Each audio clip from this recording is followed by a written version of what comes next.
Bismillahirrahmanirrahim. Assalamualaikum warahmatullahi wabarakatuh. Salam sejahtera untuk kita semuanya. Teman-teman, Bapak Ibu semuanya, selamat datang kembali di Kavi Channel. Pada video kali ini ya, kita akan kembali lagi membahas soal FR terbaru teknis PGSD ya, yaitu di hari ketiga pelaksanaan tahap kedua P3K Guru bidang kompetensi teknis PGSD. Jadi pada video kali ini kita akan kembali lagi mencoba untuk memberikan butir-butir soal dari teknis PGSD yang keluar pada saat pelaksanaan ujian P3K tahap 2. Jadi teman-teman Bapak Ibu semuanya pahami setiap bentuk soal. Insya Allah mudah-mudahan teman-teman Bapak Ibu guru semua pasti akan lolos. Baik, seperti biasa kami mohon dukungan daripada teman-teman Bapak Ibu semuanya untuk support terus channel ini supaya terus memberikan informasi dan informasi soal-soal latihan tentunya, yaitu terkait dengan CPNS maupun P3K, dengan cara like, subscribe, dan share apabila bermanfaat. Baik, kalau begitu kita langsung saja bahas soal yang pertama. Penyebab diskalkulia kecuali A. Kelemahan pada proses penglihatan, B. Bermasalah dalam hal mengurut informasi, kesulitan membaca kode-kode, C. Kesulitan mengingat kembali secara detail, D. Kesulitan dalam menulis angka, E. Trauma dengan pelajaran berhitung. Mari kita lihat teman-teman Bapak Ibu semuanya. Jawaban yang tepat adalah yang D ya, yaitu opsi D adalah kesulitan disgrafia ya. Di sini yang ditanyakan adalah kecuali ya. Jadi jawabannya adalah yang tepat adalah yang D, kesulitan dalam menulis angka. Oke, kita lanjut soal berikutnya. Di video-video sebelumnya ya teman-teman Bapak Ibu semuanya, saya juga sudah menjelaskan tentang diskalkulia dan lain sebagainya, itu sudah ada di video saya sebelumnya.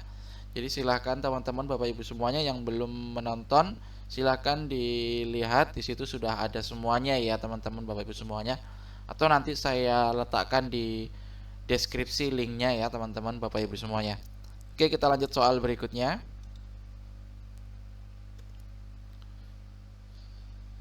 Yang harus dilakukan guru dalam membuat pembelajaran untuk peserta didik yang mengalami kesulitan menghitung atau diskalkulia adalah A. Menghubungkan materi dengan kehidupan sehari-hari, misal berapa jumlah piring makan yang harus disiapkan untuk seluruh anggota keluarga, berapa banyak seragam yang dia gunakan dalam seminggu, dan berapa sepatu yang akan dipakai anak untuk bepergian. B. Metode menulis bersambung dengan cara setiap kata ditulis dalam huruf balok, lalu huruf balok tersebut dihubungkan dengan garis menggunakan warna pensil, lalu anak mencoba menelusuri huruf utama dan garis sambungnya. C. Menyebutkan huruf pada anak sambil menunjukkan gambar cara-cara menulisnya. Anak kemudian diberi lembar yang berisikan huruf untuk ditulis ulang atau dijiplak yang secara berurutan. Ketebalan dari huruf yang harus dijiplak dikurangi lalu berubah menjadi titik-titik. D. Anda bisa mengajak peserta didik bermain kata yang berhubungan dengan satu sama lain, diawali dengan pemilihan kata-kata yang mudah diucapkan dan bisa dikombinasikan dengan aktivitas lain, misalnya menuliskan di pasir, kertas, dan sebagainya. E. Mencari gambar dan susun dengan huruf balok. Sebagai contoh, minta anak untuk menemukan gambar gajah, lalu lanjutkan dengan menyusun huruf-huruf pembentuk kata gajah dengan huruf balok. Oke, kita lihat pembahasannya. Dan ternyata jawabannya adalah yang A ya, teman-teman, Bapak Ibu semuanya ya. Jadi di sini saya timpangi yang soalnya karena cukup banyak pembahasan pada soal nomor 12 ini. Oke, jawabannya adalah yang A, yaitu cara melatih diskalkulia. Yang pertama itu ada melatih ingatan dengan sering menyanyikan angka-angka. Kemudian tuangkan konsep matematika secara tertulis di atas kertas agar peserta didik mudah melihatnya. Kemudian yang B, yang C, visualisasikan konsep matematika yang sulit dimengerti melalui gambar. Kemudian yang terakhir, praktekkan konsep matematika dalam kehidupan sehari-hari. Misal, berapa jumlah piring makan yang harus disiapkan untuk seluruh anggota keluarga? Berapa banyak seragam yang dia gunakan dalam seminggu? Dan berapa sepatu yang akan dipakai anak untuk bepergian? Jadi jawabannya yang tepat itu adalah yang A ya, teman-teman, Bapak Ibu semuanya. Kita lihat kembali ya. Menghubungkan materi dengan kehidupan sehari-hari. Misal, berapa jumlah piring makan yang harus disiapkan untuk seluruh anggota keluarga dan bla bla bla bla bla. Ya oke, teman-teman, kita lanjut saja ke soal berikutnya.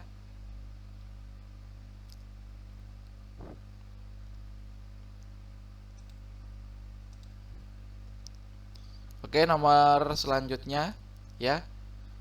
Di sini di soal ini disajikan teks ya, teman-teman, Bapak Ibu semuanya, yaitu teks tentang lomba kebersihan kampung. Jadi teksnya cukup banyak ya. Ini 2 slide saya buat. Jadi tidak saya baca ya, teman-teman. Untuk teksnya silakan teman-teman Bapak Ibu semuanya silakan untuk membaca, di pause saja kemudian dibaca ya. Dan saya akan langsung saja ke soal ya, teman-teman Bapak Ibu semuanya. Berdasarkan teks di atas, paragraf kedua termasuk jenis paragraf A, narasi, B, persuasi, C, deskripsi, D, argumentasi, E, eksposisi. Di sini yang ditanya adalah paragraf kedua. Ini ya, teman-teman Bapak Ibu semuanya, paragraf kedua. Oke, coba kita baca sebentar paragraf kedua.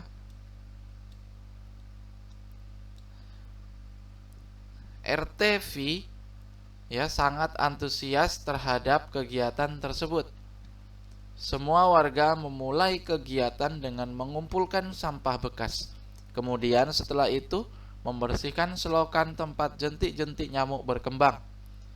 Tak berhenti di situ, pada sore harinya mereka menghias kampung dengan slogan kebersihan dan menyediakan bak sampah dan menghiasnya. Itu paragraf kedua. Oke, coba kita langsung masuk ke pembahasan.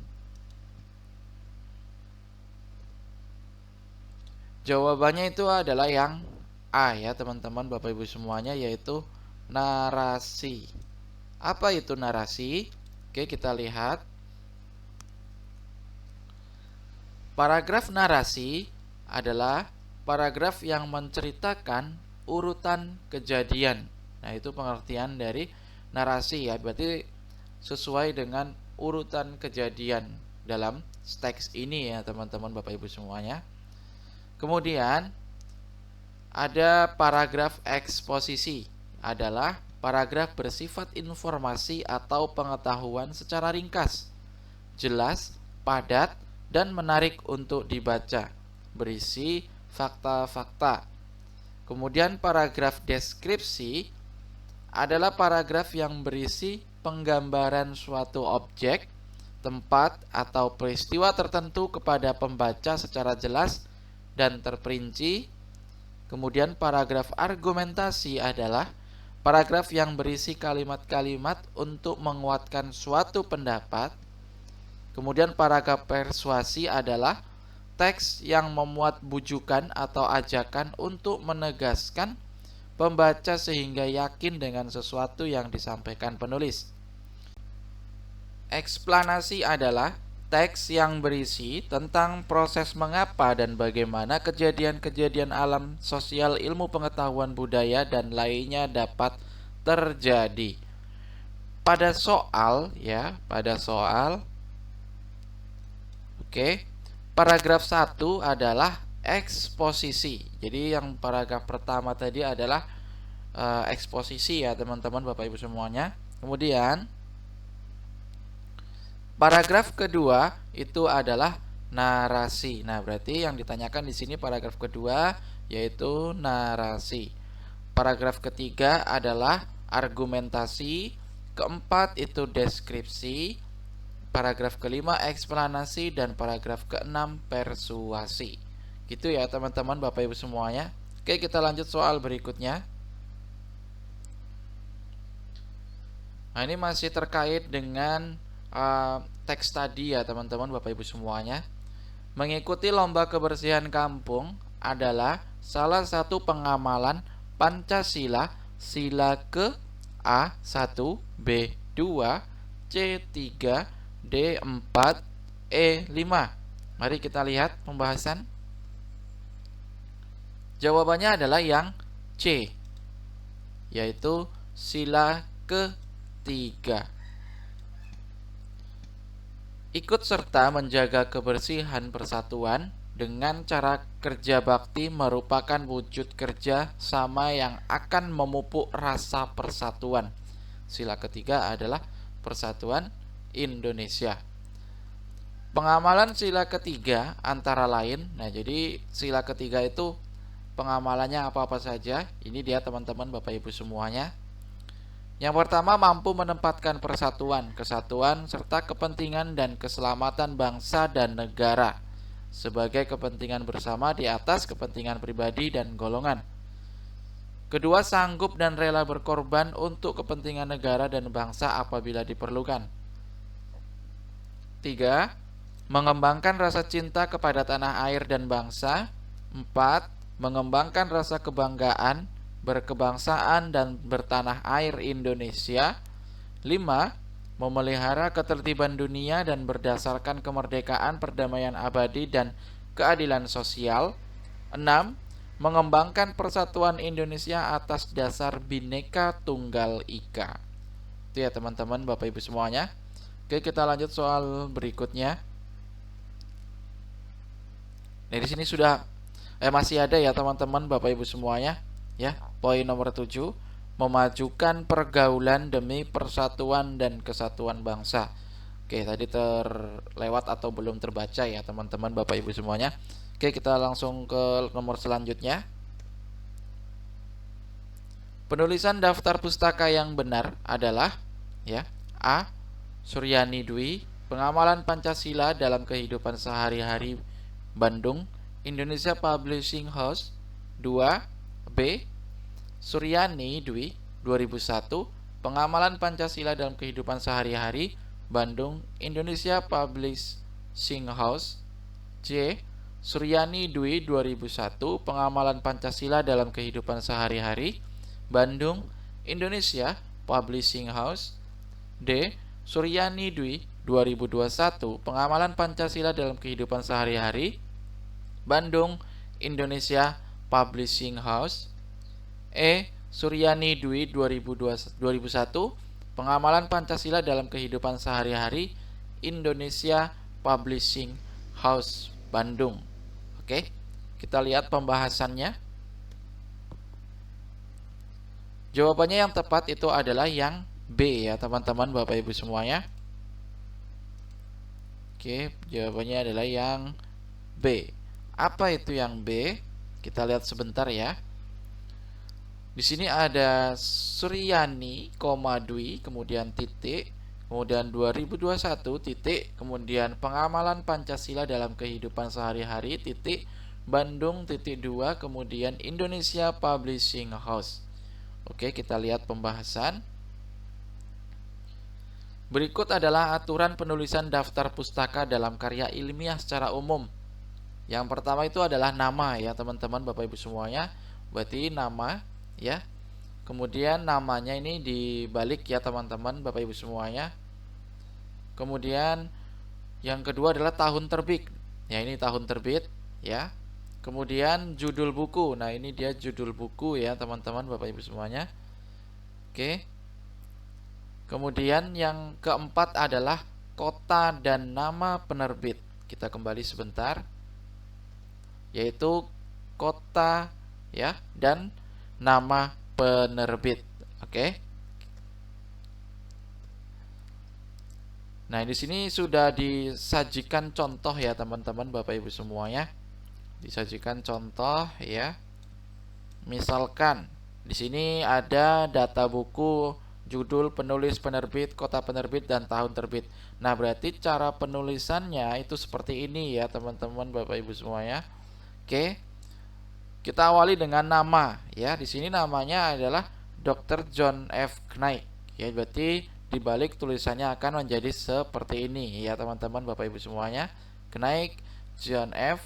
ya, kemudian tahun 2021, kemudian judul ya.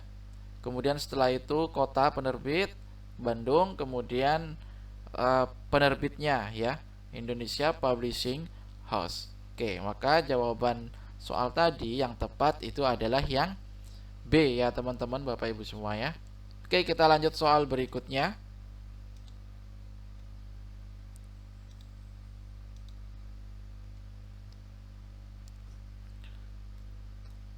Metamorfosis. Metamorfosis adalah suatu proses perkembangan biologi pada hewan yang melibatkan perubahan penampilan fisik dan atau struktur setelah kelahiran atau penetasan. Terdapat dua jenis metamorfosis, yaitu metamorfosis sempurna dan tak sempurna. Dikatakan metamorfosis sempurna jika perubahan bentuk awalnya berbeda dengan bentuk akhirnya. Contohnya, kupu-kupu, katak, dan nyamuk lalat. Selain itu juga adalah kumbang, semut, lebah, ngat, kutu, lacewing. Sedangkan metamorfosis tidak sempurna terjadi jika perubahan yang dialami hewan tidak terlalu mencolok perbedaannya. Contohnya, kepi, jangkrik, dan belalang capung, kutu daun, jangkrik ya. Teks di atas termasuk teks A. Narasi, B. Eksplanasi, C. Deskripsi, D. Argumentasi, E. Eksposisi. Kita lihat pembahasan. Jawaban yang tepat itu adalah yang B ya, teks eksplanasi, karena menerangkan apa dan bagaimana kejadian itu terjadi. Ada unsur sebab akibat. Jadi jawabannya adalah yang B ya, teman-teman, Bapak Ibu semuanya. Oke, kita lanjut soal berikutnya.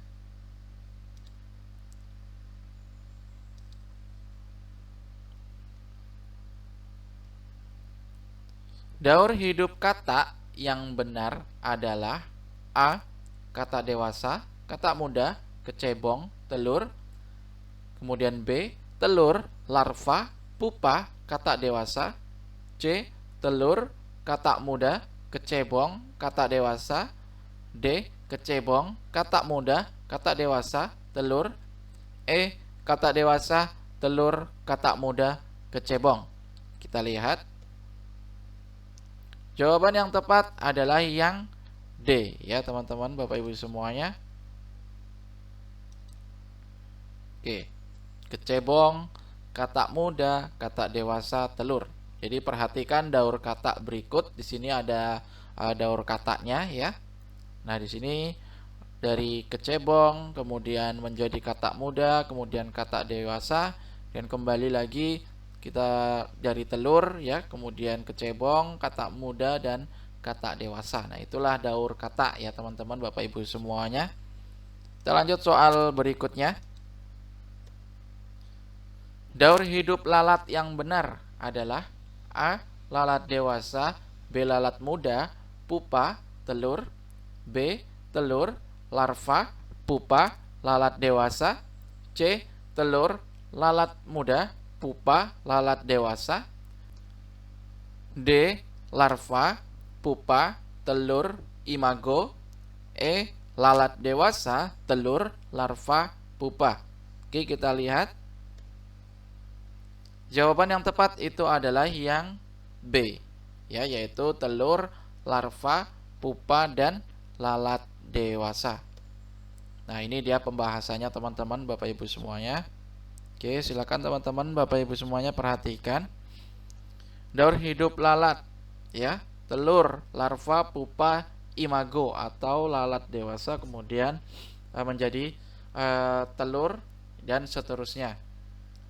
Oke, di sini kita mulai dari telur ya, teman-teman. Telur. Ini telur, kemudian setelah itu berubah menjadi larva, ya. Ini larva.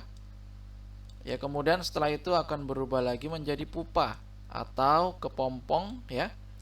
Setelah itu dia akan berubah lagi menjadi imago atau lalat dewasa, ya. Kemudian seterusnya dimulai lagi dari telur, ya. Kemudian larva, pupa atau kepompong, kemudian imago atau lalat dewasa. Maka jawaban yang tepat itu adalah yang B, ya. Oke, kita lanjut soal berikutnya.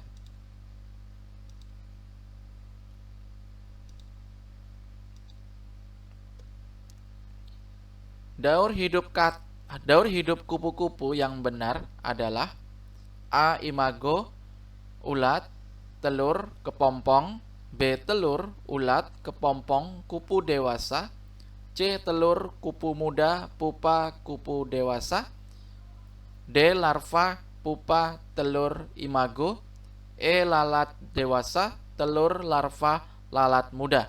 Mari kita lihat teman-teman, Bapak Ibu semuanya. Jawaban yang tepat adalah yang B. Telur, ulat, kepompong, kupu dewasa. Oke, daur hidup kupu-kupu, ya, yaitu ada telur, kemudian menjadi larva atau ulat, kemudian setelah itu menjadi pupa atau kepompong, dan menjadi imago atau kupu dewasa. Jadi jawaban yang tepat itu adalah yang B, ya. Oke, kita lanjut soal berikutnya. Nah, di sini aja dijelaskan daur hidupnya kupu-kupu ya, teman-teman.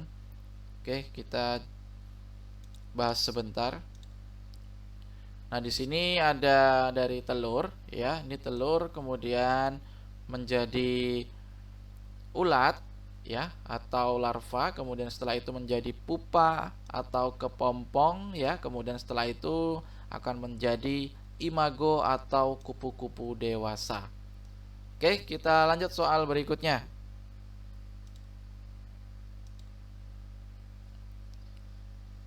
Daur hidup semut yang benar adalah A. imago, larva, telur, pupa, B. telur, larva, pupa, semut dewasa, C.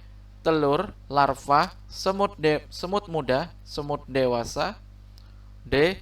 telur, nimfa, imago, E. telur, semut muda, imago. Kita lihat pembahasannya. Jawabannya yang tepat kembali lagi adalah yang B, ya, teman-teman, Bapak Ibu semuanya. Oke, kita tandai, yaitu yang B, telur, larva, pupa, semut dewasa. Di sini ada daur hidup semut, ya. Dari telur, ya, ini telur, kemudian berubah menjadi larva, ya. Kemudian setelah itu dia akan berubah lagi menjadi pupa atau kepompong. Kemudian setelah itu baru menjadi imago atau semut dewasa, ya, teman-teman, Bapak Ibu semua, ya. Oke, kita lanjut soal berikutnya. Di bawah ini, hewan yang memiliki fase perubahan yang dialami hewan tidak terlalu mencolok perbedaannya pada berbagai fase perkembangan adalah A. lalat jangkrik belalang, B. kecoa, rayap, semut, C. kutu daun, kepik, jangkrik, D. capung, semut, jangkrik, E. belalang, jangkrik, kumbang. Kita lihat. Jawabannya adalah yang C, ya. yaitu kutu daun, kepik, dan jangkrik. Perubahan yang dialami hewan tidak terlalu mencolok perbedaannya. Pada berbagai fase, perkembangan disebut metamorfosis tak sempurna. Contohnya kepik, ya, ada kepik ya. Kemudian setelah itu jangkrik, ya, jangkrik. Kemudian ada belalang capung dan kutu daun ada, kemudian jangkrik, belalang, kemudian ada belalang sembah, kecoa, rayap, dan kutu rambut. Daur hidup metamorfosis tak sempurna adalah telur, nimfa, menjadi imago atau dewasa. Oke, jadi jawaban yang tepat adalah yang C ya teman-teman Bapak Ibu semua ya. Oke, kita lanjut soal berikutnya. Daur hidup capung yang benar adalah A. Imago, larva, telur, pupa. B. Telur, larva, pupa, capung dewasa. C. Telur, larva, capung muda, capung dewasa. D. Telur, nimfa, imago. E. Telur, larva, kepompong, capung dewasa. Kita lihat. Jawaban yang tepat itu adalah yang D ya teman-teman Bapak Ibu semuanya. Telur, nimfa, imago. Capung adalah hewan dengan metamorfosis tak sempurna.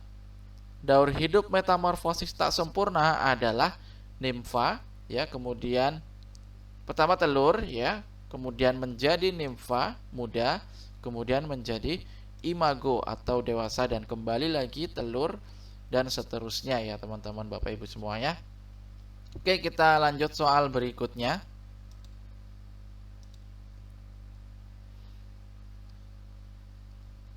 Daur hidup belalang yang benar adalah A. Imago, larva, telur, pupa. B. Telur, larva, pupa, belalang dewasa. C. Telur, larva, belalang muda, capung dewasa.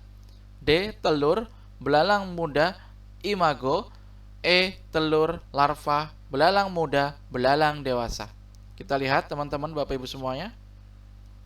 Jawaban yang tepat adalah yang D ya, yaitu telur, belalang muda, imago. Oke, kita lihat.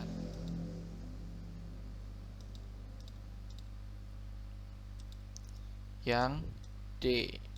Belalang adalah hewan yang metamorfosis tak sempurna ya. Di sini yaitu metamorfosis tak sempurna itu ada telur ya, kemudian menjadi nimfa atau muda, kemudian setelah itu menjadi imago atau dewasa dan kembali lagi menjadi telur ya teman-teman dan seterusnya. Oke, daur hidup belalang di sini ada telur ya teman-teman Bapak Ibu semuanya. Oke, saya tandai sebentar.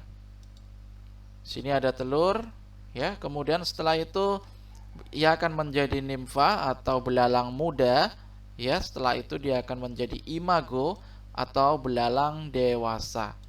Ya, jadi inilah metamorfosis tak sempurna ya. Oke, itu soal nomor terakhir ya teman-teman Bapak Ibu semuanya. Baiklah teman-teman Bapak Ibu semuanya, terima kasih sudah menonton video ini dan juga terima kasih sudah berkunjung ke channel ini, dan yang sudah like dan subscribe saya ucapkan terima kasih ya. Dan yang belum subscribe ya teman-teman Bapak Ibu semuanya, kami mohon dukungan untuk terus support channel ini ya. Sama-sama kita kembangkan channel ini supaya terus memberikan informasi dan latihan-latihan soal tentunya. Support dengan cara like, subscribe, dan share apabila bermanfaat. Baik teman-teman Bapak Ibu semuanya, sampai bertemu kembali di video selanjutnya. Assalamualaikum warahmatullahi wabarakatuh.